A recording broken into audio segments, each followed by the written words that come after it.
Welcome to This Explainer. Today, we're diving into something truly fascinating and honestly a little bit terrifying. We're going to translate a cursed, in-universe sci-fi archive known as the Sapphire Ledger of the Dionysian Abyss. Throughout this explainer, we're following a protagonist known simply as the Jester.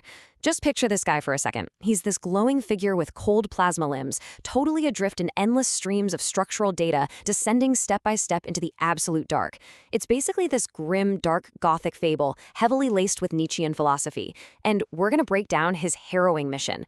Because, ultimately, the Jester's obsession with quantifying the unquantifiable really isn't so different from our own data-driven world.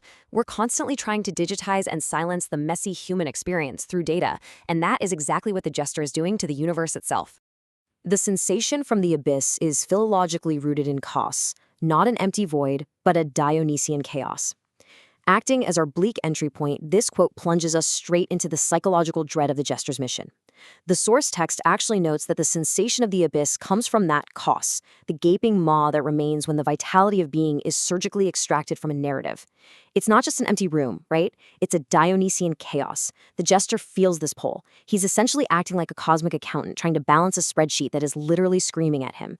It's a wildly evocative way to frame the tension of trying to organize the infinite. So the archive opens with Log I, the parable of the gaping maw. Imagine the Jester recording this entry as he encounters what's called the ultimate aporia. In philosophy, an aporia is basically an irresolutible internal contradiction or a logical impasse. And here, it's the fundamental cosmic difficulty of accounting for the infinite dark. The Jester is tasked with accurately accounting for the mass-energy balance of a space that inherently defies measurement altogether. He's staring directly into a space that precedes the industrial finality of his ledger.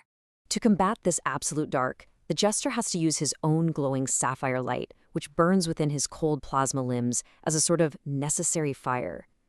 This fire illuminates the thermodynamic noise, which is defined here as that stubborn, lingering hum of a universe that simply refuses to be entirely silent. To account for the deep, the Jester has to shine his light directly into the cosmic static, basically attempting to force legibility onto absolute chaos. This moves the narrative from mere observation into straight-up industrial action, with Log I, the Black Harvest. The Jester isn't just watching the abyss anymore, he's treating it as a massive mass input. He's actually metabolizing the cynical knowledge found in the psychological ruins of existence. The data collection happening here is incredibly cold and, honestly, profoundly nihilistic. It's a harvest of the dark itself. A ruthless, methodical gathering of everything left behind in the ruins of the universe. The crucial point here is that the Jester is attempting to completely silence the void, achieving a state the archive refers to as absolute reality or hypostasis.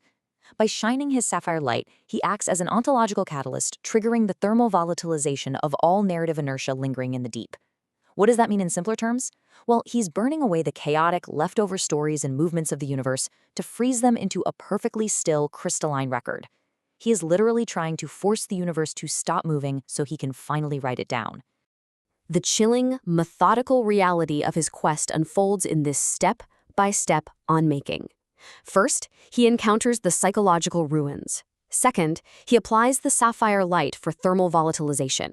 And third, he resolves the ultimate mass-energy balance into a uniform, non-reactive slurry. He takes the messy, vibrant mass energy of existence and just turns it into pure, lifeless structural data. It's data entry, but as an act of total cosmic destruction. Which brings us to Log 3, Perfect Zero. This is the stage where the Jester's clinical precision reaches its absolute terrifying peak. The source describes his habit of data collection as reflecting the miracle of the arithmetic. We're moving away from the messy harvest and entering the realm of pure, unadulterated calculation. Here's exactly how that arithmetic of nothingness breaks down.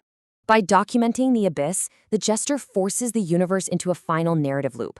The crushing, entirely incomprehensible weight of the abyss is reduced to a single, silent line item in a ledger.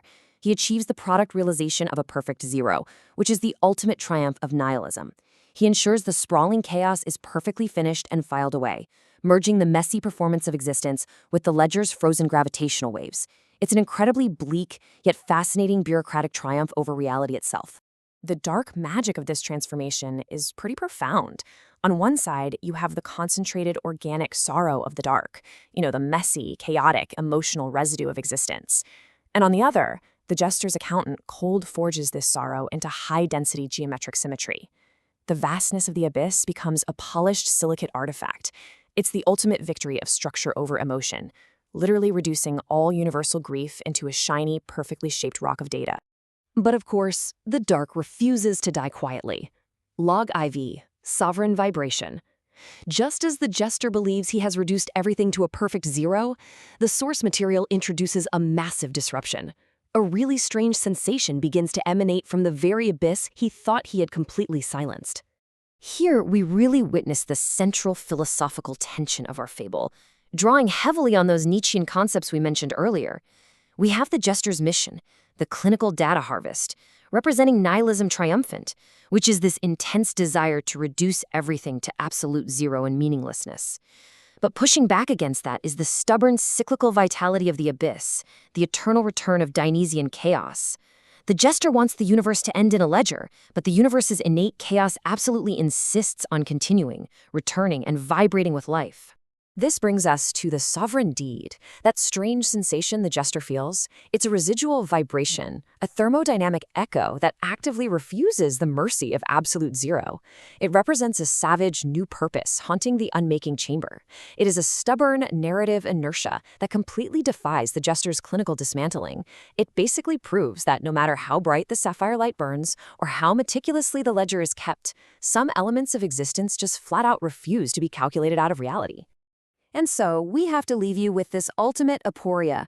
The source material warns that the brighter the jester's light burns to conquer this new vibration, the more he risks becoming a fleshly bridge for the very chaos he was designed to unmake. We're left wondering, has our glowing archivist finally conquered the abyss? Or has the abyss, through this sovereign vibration, finally found a way to speak through him? It's a chilling reminder that when you stare into the data of the abyss might just format you. What do you think? Can chaos ever truly be quantified? Until next time, keep questioning the data around you.